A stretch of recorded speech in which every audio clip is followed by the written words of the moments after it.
Assalamualaikum warahmatullahi wabarakatuh. Jumpa lagi dengan mata pelajaran PPKN kelas 7 semester 2. Kali ini kita belajar bab 5, kerjasama dalam berbagai bidang kehidupan. Pada materi B, bentuk dan arti penting kerjasama dalam berbagai bidang kehidupan masyarakat Indonesia. Bentuk kerjasama atau gotong royong dalam kehidupan masyarakat berbangsa dan bernegara dapat nampak dalam kehidupan sosial politik, ekonomi, keamanan dan pertahanan, dan kehidupan umat beragama. Oke, bentuk kerjasama itu ada 4 ya. Yang pertama, kerjasama dalam bidang kehidupan sosial politik. 2. Kerjasama dalam bidang kehidupan ekonomi. 3. Kerjasama dalam bidang kehidupan pertahanan dan keamanan negara. 4. Kerjasama antar umat beragama. Oke, kita bahas satu persatu ya. Yang pertama, kerjasama dalam bidang kehidupan sosial politik. Landasan kehidupan sosial politik masyarakat Indonesia adalah sila keempat Pancasila yang berbunyi, kerakyatan yang dipimpin oleh hikmat kebijaksanaan dalam permusyawaratan perwakilan. Artinya, perilaku politik harus didasari nilai hikmat, kebijaksanaan, permusyawaratan, dan perwakilan. Hal ini semua bagian dari gotong royong yang tercermin dalam proses pengambilan keputusan di lembaga-lembaga negara dan organisasi kemasyarakatan dengan cara musyawarah untuk mencapai mufakat. Oke, yang kedua, kerjasama dalam bidang kehidupan ekonomi. Dalam kehidupan ekonomi, kerjasama digambarkan pada dalam negara kita ya, sudah diatur jelas.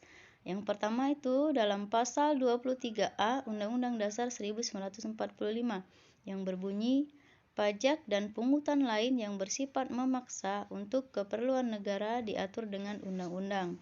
Pajak digunakan oleh negara untuk membiayai pembangunan nasional. Setiap wajib pajak secara bergotong royong membiayai pembangunan nasional melalui pajak yang dibayarkan. Oke, 2.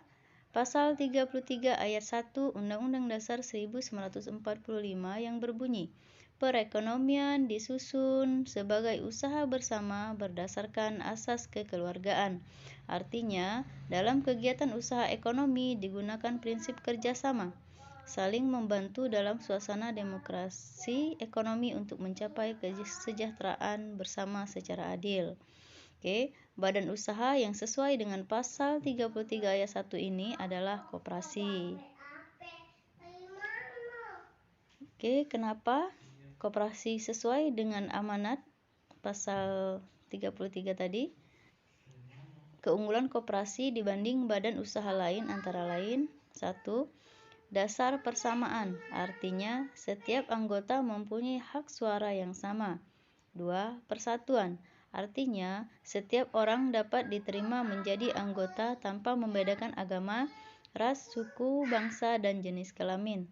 3. Pendidikan, artinya koperasi mendidik anggotanya untuk hidup sederhana, hemat, dan suka menabung. 4. Demokrasi ekonomi, artinya setiap anggota menerima jasa sesuai dengan kontribusinya dalam koperasi.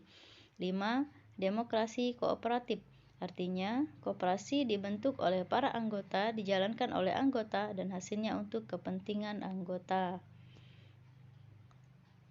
Berdasarkan keunggulannya, koperasi sangat baik dikembangkan dengan sungguh-sungguh, jujur, dan baik sebagai wahana yang ampuh untuk mencapai suatu masyarakat yang adil dan makmur. Menurut Muhammad Hatta, pasal 33 ayat 1 Undang-Undang Dasar 1945 merupakan soko guru sistem perekonomian di Indonesia. Ini koperasi tadi ya. Sebagai tokoh penting koperasi di Indonesia, Muhammad Hatta dikenal sebagai Bapak Koperasi Indonesia. Landasan hukum koperasi Indonesia adalah Undang-Undang Nomor 25 Tahun 1992 tentang perkoperasian. Oke. 3. Kerjasama dalam bidang kehidupan pertahanan dan keamanan negara. Dalam kehidupan pertahanan dan keamanan negara, kerjasama dapat digambarkan pada 1.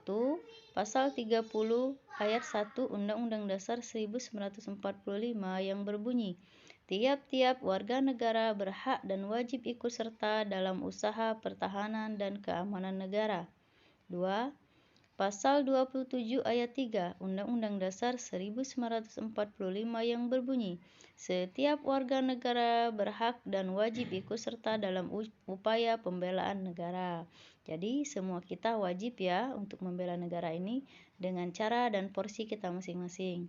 Misal kita sebagai siswa, berarti kita membela negara ini dengan belajar dengan tekun supaya menjadi generasi yang cerdas dan tangguh. Setiap warga negara harus melakukan kerjasama untuk mewujudkan keamanan dan pertahanan negara yang merupakan contoh sikap bela negara. Bela negara adalah sikap mental yang dimiliki seseorang atau sekelompok orang untuk ikut serta dalam usaha melindungi dan mempertahankan keberadaan bangsa dan negara. 5 nilai dasar bela negara. Bela negara merupakan tekad, sikap, dan perilaku warga negara yang dijiwai oleh kecintaan kepada Negara Kesatuan Republik Indonesia yang berdasarkan Pancasila dan Undang-Undang Dasar 1945 dalam menjamin kelangsungan hidup bangsa dan negara. Berikut 5 nilai dasar bela negara. Kita bahas ya. Yaitu yang pertama, cinta tanah air. Oke. Jadi cinta tanah air sudah merupakan bagian dari bela negara. 2. Kesadaran berbangsa dan bernegara. 3. Keyakinan Pancasila sebagai falsafah dan ideologi negara. 4. Rela berkorban untuk bangsa dan negara. 5. Memiliki kemampuan awal bela negara fisik maupun non-fisik. Oke. 3 komponen pertahanan negara Indonesia. Terwujudnya keamanan dan pertahanan negara menjadi tanggung jawab seluruh komponen negara melalui sistem hankam rata atau pertahanan keamanan rakyat semesta. Pertahanan negara Indonesia terdiri dari 3 komponen.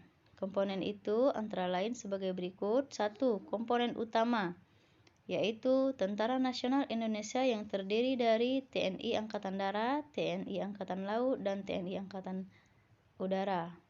Yang kedua, komponen cadangan, yaitu sumber daya nasional untuk memperkuat komponen utama.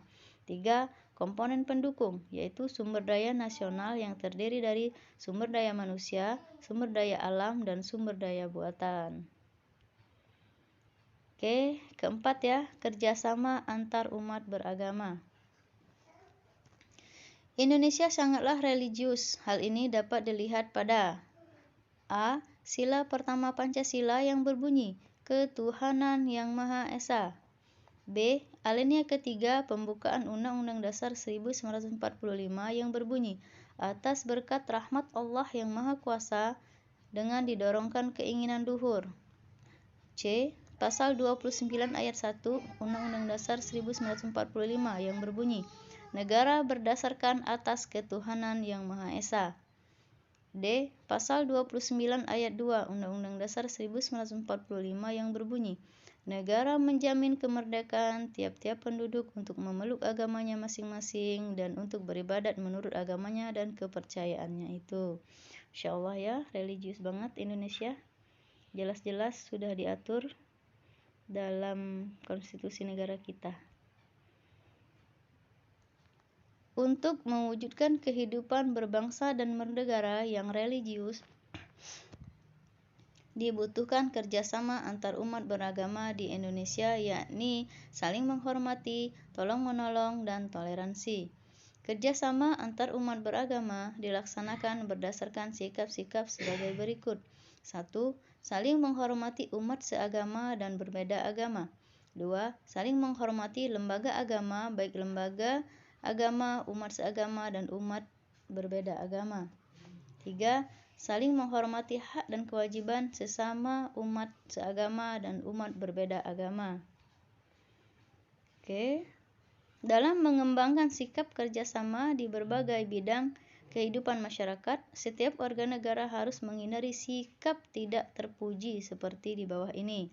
1. Sikap fanatik sempit, yaitu merasa diri sendiri paling benar. 2. Sikap individualisme, yaitu mendahulukan kepentingan sendiri. 3. Sikap eksklusivisme, yaitu memisahkan diri dari masyarakat. 4. Sikap primordialisme, yaitu perasaan kesukuan yang berlebihan. Jadi sikap-sikap ini harus kita hindarkan ya, karena ini sikap tidak terpuji dan sikap yang bisa memecah belah persatuan dan kesatuan negara Indonesia. Kerjasama dalam kehidupan bermasyarakat, berbangsa, dan bernegara akan terwujud apabila setiap anggota masyarakat dapat mengembangkan sikap saling menghormati dan saling menghargai antar suku, agama, ras, dan golongan. Oke, kita bahas arti penting kerjasama. Arti penting kerjasama dalam berbagai kehidupan di negara Indonesia bagi diri sendiri, masyarakat, bangsa, dan negara antara lain sebagai berikut. 1. Memperkuat persatuan dan kesatuan bangsa. 2. Mempererat persaudaraan dan kebersamaan. 3. Mendorong timbulnya semangat gotong royong dan kekeluargaan. 4. Menjadikan pekerjaan yang berat menjadi ringan dan cepat selesai. 5.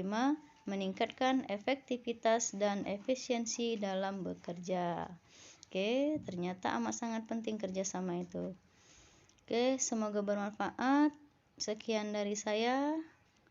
Terima kasih. Wassalamualaikum warahmatullahi wabarakatuh.